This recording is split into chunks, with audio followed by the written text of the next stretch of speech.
Ukishinda Joma moto na bajaji wako wanachinja. Joma kabumbu watu wako wanachinja. Isiwe kuchinja kwa ajili ya mwana wako, utachinja kwa ajili ya vitu vingine. Kwa kutambikia kwa manyumba watu wanachinja leo. Wala sio kusema kipumbavu kutafuta maisha, lakini tafuta maisha kuchinja kwa ajili ya Allah Subhanahu.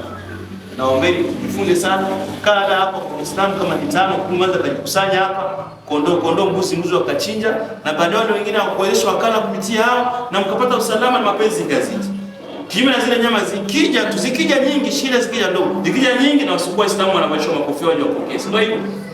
Mtu tena anatoka kama anaenda kupata mtoto. Ndugu zako wote unawapatia nao usukua Uislamu. Unaambia mtoto fika pale. Mtoto fika salamu alaykum watakuwa. Wanafanya hapo. Zikija ndogo na watakaopata watakaokosa wanakuwa maadui wa Uislamu. Lakini ukichinja kwa yote itakuwepo.